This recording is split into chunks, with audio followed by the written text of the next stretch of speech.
কেতিয়াও নিজৰ চেহেৰা আৰু সৌন্দৰ্যক লৈ চিন্তা নকৰিব। এটা কথা সদায় মনত ৰাখিব যে আপুনি দেখাত যেনেকুৱাই নহওক কিয় আল্লাহৰ ওচৰত আপোনাক এনেকৈয়ে ভাল লাগিছে, সেইকাৰণে এনেদৰে বনাইছে। ধন সম্পত্তি নথকাৰ কাৰণে কেতিয়াও চিন্তিত নহ'ব। আপোনাৰ যিখিনি আছে তাতেই সন্তুষ্ট থাকক আৰু কঠোৰ পৰিশ্ৰম কৰি আগবাঢ়িবলৈ চেষ্টা কৰক।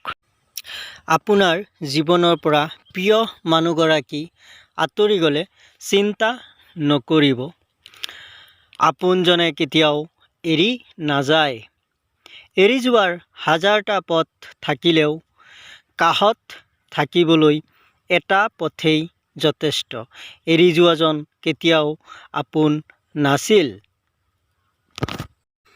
আপোনাৰ শূন্য পকেট দেখিও যিয়ে আপোনাক পাগলৰ দৰে ভাল পায় বুলি কৈ আপোনাৰ কাষত থাকি সাহস দি আগবাঢ়ি যাবলৈ উৎসাহিত কৰে, যেতিয়া আপুনি ধন সম্পত্তিৰ অধিকাৰী হ'ব তেতিয়া তাক অৱহেলা নকৰিব।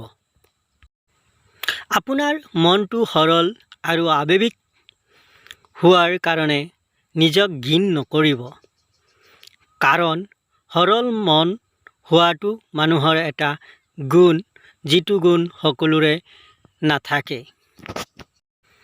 আমাৰ জীৱনলৈ বহুত মানুহ আহিব, আকৌ নিজৰ সুবিধাৰ্থে এৰি গুচি যাব, কিন্তু যিজন সঠিক মানুহ তেওঁ আমাৰ জীৱনত শেষলৈকে থাকি যাব।